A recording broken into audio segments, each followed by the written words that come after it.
આજની ધર્મકથા. પ્રણામ. પર્યુષણા મહાપર્વની પૂર્વ તૈયારીઓ એ અંતર્ગત 4-5 દિવસથી આપણે પર્યુષણા મહાપર્વની અંદરમાં જે તપશ્ચર્યાઓ કરવી જોઈએ એ તપશ્ચર્યાઓ કેવી હોવી જોઈએ એ અંગેની કેટલીક સત્સંગની ધારામાં છીએ. ટેકનિકલી તપશ્ચર્યા કઈ કરવી જોઈએ અને કેટલી કરવી જોઈએ એ પ્રશ્નોનું મહત્ત્વ આપણા મગજમાં આજકાલ બહુ જ હોય છે, પણ ક્યારેય આપણા મનમાં આ પ્રશ્ન નથી થતો લગભગ પ્રાય કરીને કે તપશ્ચર્યા કેવી હોવી જોઈએ. આપણે અત્યારથી એ પ્લાનિંગ કરશું કે આ વખતે 8 ઉપવાસ કરવા છે, 9 ઉપવાસ કરવા છે, 11 કરવા છે, 21 કરવા છે. આ પ્રશ્નો હશે આપણામાં. ધારા અનુમોદનીય છે કે આરાધના જ કરવી છે, પણ હવે એ ઉપવાસ કર્યા પછી શું કરવું છે? વાત પારણાની નથી, વાત ઉપવાસની છે. અને આપણી એક બહુ જ નબળી પરિસ્થિતિ અત્યારની એ છે કે જેટલો વિચાર પારણા સંબંધી આપણા જીવનમાં થતો હોય છે એટલો વિચાર કદાચ આખીને આખી તપશ્ચર્યા દરમિયાન તપ સંબંધી નથી થતો. પારણામાં કોને બોલાવશું એ વાતની વિચારણા જેટલી થાય છે, કદાચ એના 100મા ભાગની વિચારણા પણ એ નથી કે આપણા તપમાં તપ ધર્મને બોલાવશું કે નહીં. જેની માટે જેની આજ્ઞાથી આ તપ કર્યો છે, જેના એક વચન ઉપર આપણે તપ કરી દીધો છે, એવા પ્રભુને આપણા તપ ધર્મની અંદરમાં બોલાવશું કે નહીં. પારણું એ તપની સફળતા નથી, તપ એ તપની સફળતા છે. પારણું એ તો બીજા તપ માટેની પૂર્વ ભૂમિકા છે. પણ આ બધી વ્યાખ્યાઓથી આપણા તપ લગભગ આજકાલ બહુ જ અનટચ રહ્યા છે. કેટલીક વસ્તુઓ આપણને સ્પર્શતી જ નથી. તપ આવે છે, થઈ જાય છે, પૂરાઈ થઈ જાય છે, ઉજવાઈ પણ જાય છે, અને તેમ છતાં ક્યાંય તપ ધર્મ એ કેવો હોવો જોઈએ એની વિચારણા, એનો પ્રશ્ન પણ નથી થતો. આપણે એ બધામાં બહુ વિચાર કરવા કરતાં મૂળ એ વિચારીએ કે આ પર્યુષણાનું તપ આપણે આવું નથી કરવું. કયું તપ કરવું છે એ શારીરિક પ્રસન્નતા ઉપર, માનસિક પ્રસન્નતા ઉપર, અથવા પરમાત્માએ જે તપ કરવાનું કીધું છે પર્યુષણામાં એ તપ માટે આપણે વિચારશું એક ક્ષણે. પણ કેવું કરવું છે એ અત્યારથી વિચારીએ.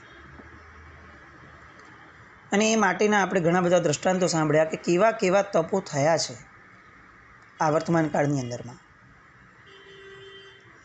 પર્યુષણાનો બીજો એક આચાર કે જે બહુ જ મહત્ત્વનો છે એ છે પ્રવચનનું શ્રવણ. કદાચ એમ કહીએ કે પર્યુષણા પર્વનું હાર્દ શું, તો કે ક્ષમાપના. અને ક્ષમાપના માટે ઉજવાતા આ 8-7 દિવસ, એ 7 દિવસમાં ક્ષમાપના કેળવવાનું આલંબન કયું, તો કે પ્રવચન. આવું આપણે ક્યાં જોયું છે કે ફક્ત એક ક્ષમાપના માટે 7 દિવસ સુધી રોજ અલગ અલગ વિષયના પ્રવચનો અપાય. બધાનું અંતે તાત્પર્ય એ, તત્વ એ કે જીવ ક્ષમાપના કેળવે. એક પર્વની પૂર્વ તૈયારીમાં 7 દિવસ આપવાના, એક સંવત્સરી પ્રતિક્રમણ માટે 7 દિવસ પૂર્વ ભૂમિકા માટે રાખ્યા. આ પર્વ કેટલું મહત્ત્વનું છે. આપણે કયું પર્વ એવું જોયું? મૌન 11ના દિવસે આરાધના કરવાની, જ્ઞાન પંચમી, પંચમીના દિવસે આરાધના કરવાની. કોઈ પૂર્વ ભૂમિકા માટે અલગથી કંઈ દિવસો ન મૂક્યા, પણ એક માત્ર પર્વ સંવત્સરી કે જેની માટે આગળના 7 દિવસો મૂક્યા. 7 દિવસો એ પર્વ નથી, પર્વ સંવત્સરી છે, સંવત્સરીનું પ્રતિક્રમણ છે. પણ એ પ્રતિક્રમણ સમયે આપણે કેવા હોઈશું એ નક્કી કરવા માટે 7 દિવસની આરાધના મૂકી. અને 7 દિવસની સૌથી મુખ્યતમ એ આલંબનની ધારા એટલે પ્રવચનો. શાસ્ત્રકાર ભગવંતોએ પર્યુષણાના પ્રવચનો એ ઇન્ડિવિજ્યુઅલી મહાત્મા ઉપર ન છોડ્યા કે તમે તમારી ક્ષમતા પ્રમાણે કરજો. ના, એમણે બાકાયદા સિલેબસ આપ્યો. તમારે આ બોલવાનું. આ બોલતી વખતે તમારે એમાં થોડું એડજસ્ટ તમારું કરવું હોય તો તમે કરી શકો તમારી ક્ષમતા પ્રમાણે, પણ બોલવાનું તો આ જ, અને આ બોલવાનું જ. ગમે તેવા પ્રખર પ્રવચનકાર હશે તો પણ પર્યુષણા પર્વના પ્રવચનોની અંદરમાં તો સિલેબસ પ્રમાણે એમને ચાલવું જ પડે. આવું કેમ કર્યું? કેમ દર વર્ષે એકના એક ચરિત્રો સાંભળવાના? કેમ દર વર્ષે એકની એક વાતો સાંભળવાની? એવો પ્રશ્ન થાય. સાહજિક રીતે જે કલ્પસૂત્રના શ્રવણ માટે લખ્યું છે કે કલ્પસૂત્રનું શ્રવણ જો અત્યંત એકાગ્રતાપૂર્વક, વિધિપૂર્વક એમણે જે કહ્યું છે એવા ભાવપૂર્વક 21 વખત કરવામાં આવે તો 7 થી 8 ભવની અંદરમાં મોક્ષ થઈ જાય. આપણને એવું લાગે કે આ કોઈ ચમત્કાર હશે, એવું નથી. આ જીવની પરિણતિનું ઘડતર છે. સતત 21 વખત જો કોઈ વસ્તુને આ રીતે ઘૂંટવામાં આવે તો એ સંસ્કાર બને છે, અને બનેલો સંસ્કાર એ ભવાંતરની અંદરમાં સત્વ ફોરવાવે, અને એ મહત્તમ સત્વ એટલું ફોરવાવે કે 7 થી 8 ભવમાં તો જીવોના કર્મના ભૂક્કા બોલાઈ જાય, અને એટલે 7 થી 8 ભવમાં નિસ્તારની વાત કરી. આ કંઈ શિવનો ધર્મ નથી, શિવ પ્રત્યેની માંગણી નથી કે તું માગ તે આપી દઉં, અને એણે માંગી લીધું કે આપી દો 7 ભવમાં મોક્ષ, અને એને આપી દીધો. ના, આ તો પુરુષાર્થ પ્રધાન ધર્મ છે. એટલે અહીંયા આજે આપણે એ વાત કરવાની છે કે પ્રવચનનું શ્રવણ કેવું હોય, એની માટેનું સરસ મજાનો દ્રષ્ટાંત. ગૌતમ સ્વામી મહારાજા, એમને અષ્ટાપદજીની યાત્રા કરવાનું મન થયું. કેમ થયું? કારણ કે એમણે પ્રભુના પ્રવચનમાં સાંભળ્યું કે અષ્ટાપદજી ઉપર જે રાત્રિ મુકામ કરી શકે, પોતાની સ્વલબ્ધિથી જઈ શકે અને રાત્રિ મુકામ કરે, રાત ઓળંગે, એ જ ભવમાં મોક્ષગામી હોય. કેવી મજાની વાત છે. પોતે જ્ઞાનના ધણી છે, આખી દ્વાદશાંગીની રચના કરનાર પોતે છે.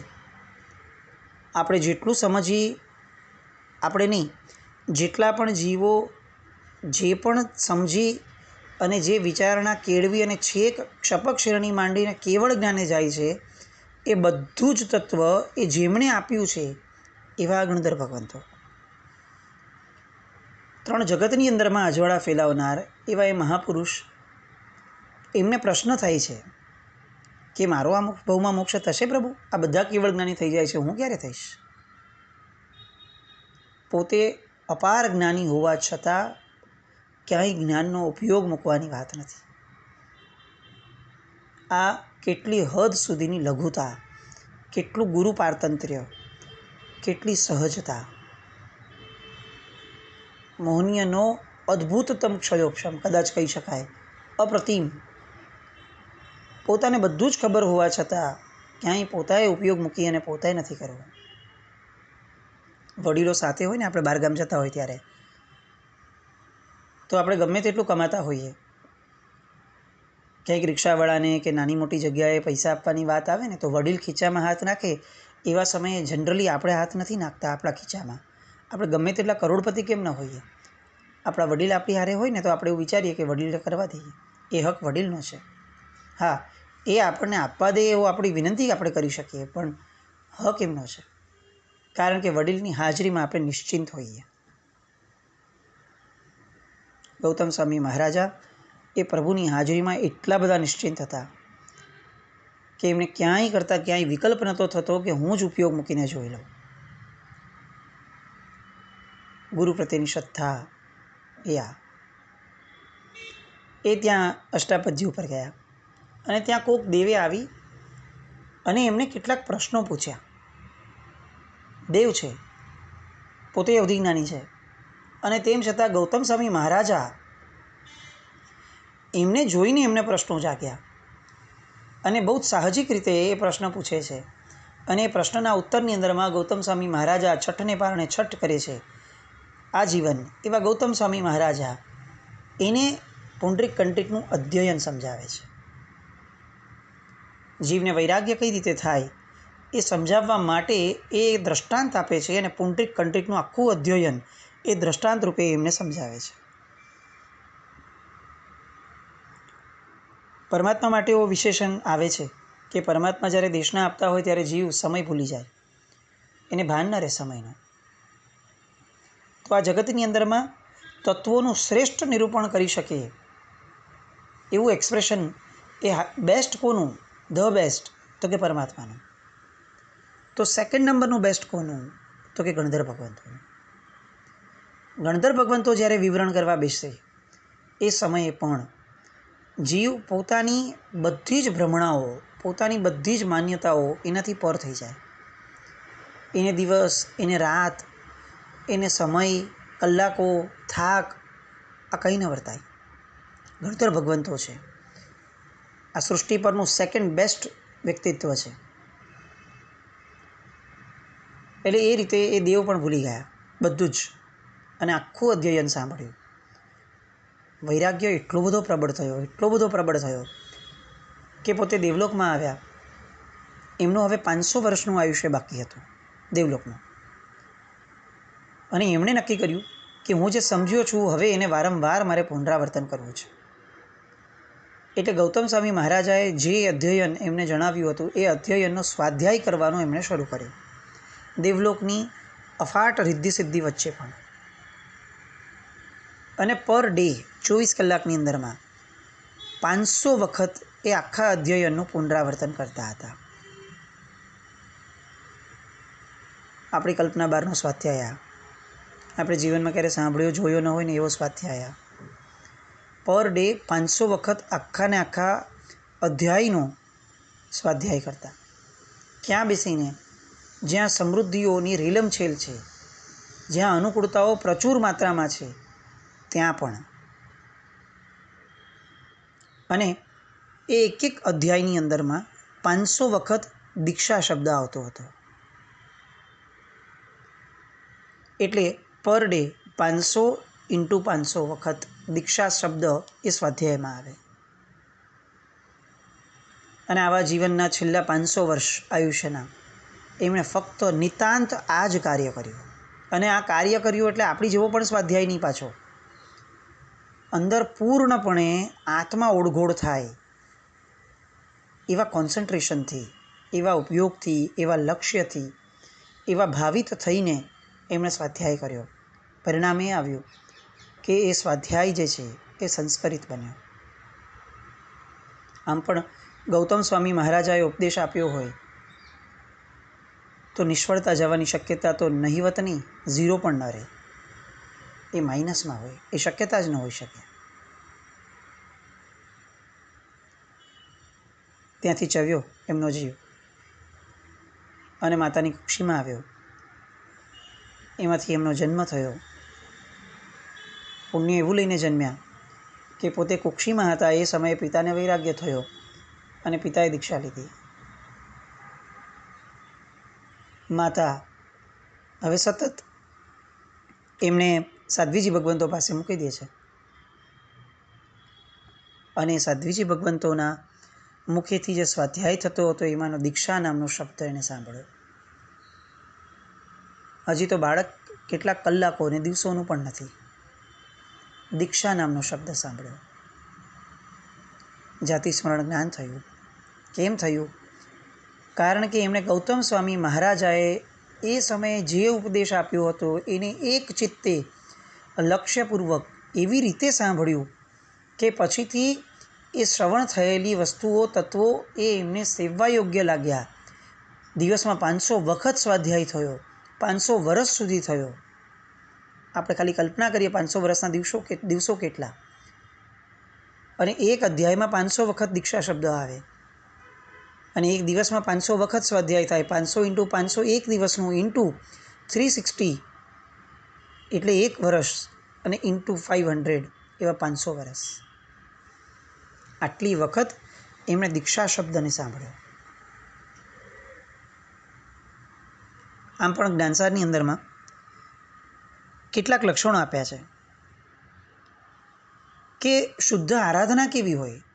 કોઈ પણ એક આરાધના કરવી છે, ભલે તપ છે, વ્યાખ્યાન શ્રવણ છે, કોઈ પણ એક આરાધના છે, એ આરાધનાનું હેતુ, એ આરાધનાનું લક્ષણ શું કે અશુદ્ધ છે, તો એના 4 લક્ષણો આપ્યા. નંબર 1, બ્રહ્મચર્યમાં વૃદ્ધિ થાય. હવે બ્રહ્મચર્ય એટલે શું? જ્ઞાનસાર છે, તત્વની વાત કરશે. આપણે જે માન્યતામાં લઈને બેઠા છે એ વાત કરે એવું જરૂરી નથી. એ મૂળભૂત તત્વ શું? બ્રહ્મ એટલે આત્મા, ચર્ય એટલે ફરવું, આત્મરમણતા, આ આત્મરમણતા માટેનું સાધન આપણે ત્યાં મુકાયું હતું કે ભાઈ આત્મરમણતા પ્રાપ્ત કરવી હોય ને તો ઇન્દ્રિયોના વિષયોથી દૂર રહેવું જોઈએ.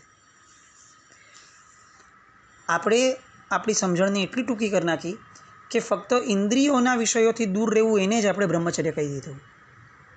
મૂળમાં બ્રહ્મચર્ય શબ્દની વ્યાખ્યાનો એક ભાગ હતો કે ભાઈ આત્મરમણતા એ બ્રહ્મચર્ય અને આત્મરમણતા માટેની એક જરૂરિયાત, એક સાધન એટલે ઇન્દ્રિયના વિષયોથી દૂર રહેવું. તો અહીંયા શુદ્ધ ધર્મ કયો? તો કે તે ક્ષણે ધર્મ કરતી વખતે ઇન્દ્રિયોના એક પણ સૂક્ષ્મતમ વિષયોથી માનસિક રીતે પણ દૂર રહેવાનો પ્રયત્ન કરવો, દૂર રહેવું એ બ્રહ્મચર્ય. એટલે વ્યાખ્યાન શ્રવણની યોગ્યતા શું? તો કે વ્યાખ્યાન શ્રવણ કરતી વખતે એક પણ ઇન્દ્રિય, પછી કોઈ પણ ઇન્દ્રિય છે, સ્પર્શનેન્દ્રિય છે, રસનેન્દ્રિય છે, કોઈ પણ ઇન્દ્રિય, એના એક પણ વિષય એ આપણને યાદ ના આવવા જોઈએ, એ આપણને ફરિયાદ ન કરતા હોવા જોઈએ. એ કદાચ કંઈક કરે તો એને તાત્કાલિક ધોરણે બેસાડતા આપણને આવડવું જોઈએ. આપણે જે સાંભળીએ છીએ એની મહત્તા આપણને એટલી બધી લાગે કે પગમાં ખાલી ચડી ગઈ, કમરમાં ખાલી ચડી ગઈ, આજુબાજુ કોણ આવ્યું, કોણે શું પહેર્યું છે, મેં જે પહેર્યું છે એ કેવું છે, આવી એક પણ ઘટના આપણને સ્પર્શે નહીં. સ્પર્શતી હોય તો એને બેસાડીને દાબી દેવાય. આ શુદ્ધ પ્રવચન શ્રવણની યોગ્યતા. યોગ્યતા નંબર 2, પરમાત્મા પ્રત્યેની જે પ્રીતિ છે એનામાં વૃદ્ધિ થવી જોઈએ. આરાધના એ છે કે જે પરમાત્મા ભક્તિની, પરમાત્મા પ્રીતિમાં વૃદ્ધિ કરાવે. કારણ કે આપણી તકલીફ એ છે કે આપણે તો પરમાત્મા ભક્તિને પણ બહુ સૂક્ષ્મ કરી દીધી, બહુ ક્ષુલ્લક કરી દીધી કે દ્રવ્યોથી ભક્તિ કરીએ તે જ ભક્તિ, અંદરમાં પ્રીતિનો ભાવ જાગે તે ભક્તિ, અંદરમાં અહોભાવ જાગે તે ભક્તિ. એ અહોભાવ જગાડવા માટે કેટલાક દ્રવ્યો મૂક્યા કે ભાઈ પુષ્પથી કરો, સાચા દ્રવ્યોથી કરો, સારા દ્રવ્યોથી કરો, ઉત્તમ દ્રવ્યોથી કરો, પણ આપણે એ દ્રવ્યોને જ ધર્મ માની લીધો. આપણી સૌથી મોટી ખામી એ થઈ ગઈ છે કે આપણે સાધનને જ સાધ્ય ગણીને બેસી ગયા છીએ. દરેક ક્ષેત્રમાં પૈસો કમાવા દ્વારા સુખ મેળવવાનું હતું. ભૌતિક ક્ષેત્રની પણ વાત કરીએ કે પૈસો કમાવા દ્વારા પૈસો કમાઈ અને ખરેખર ભોગવવાનો હતો. એની જગ્યાએ પૈસો કમાવાને એટલું બધું લક્ષ્ય બનાવી દીધું, સાધ્ય બનાવી દીધું કે હવે પૈસા કમાતા જ રહ્યા, ભોગવવાની પણ વાત આપણા મનમાં ન રહે. એની માટે પણ આપણી પાસે સમય નથી. એટલે દરેક ક્ષેત્રની અંદરમાં આપણે બહુ ટૂંકા થઈ ગયા. લક્ષણ નંબર 2, પરમાત્મા પ્રત્યેની પ્રીતિમાં વૃદ્ધિ થાય. લક્ષણ નંબર 3, કશાયોની મંદતા આવે. પ્રવચન શ્રવણ કર્યા પછીથી કશાયો મંદ પડવા માટેની પ્રક્રિયા જો શરૂ ન થાય તો આપણી ક્રિયા જે છે એ અધૂરી ગણાશે. જાતનું ઇન્ટ્રોસ્પેક્શન થવું જોઈએ, ઇન્ટરરોગેશન થવું જોઈએ, બરોબરની પૃચ્છા થવી જોઈએ કે બોલ, તારામાં શું પડ્યું છે, તું કેવો છે, આ જે કહે છે એવો છે કે નહીં, નથી તો કેમ નથી, તારા આ પ્રક્રિયાના મૂળમાં શું છે, આ બધું જાતને પૂછતા આવડવું જોઈએ. અને એ પૂછશું એટલે જે આપણને પરિણામ મળશે એ હશે કશાયોની મંદતા. અને ચોથો લક્ષણ, સાનુબંધી જીન આજ્ઞા સાથેની જોડાણ થવું જોઈએ.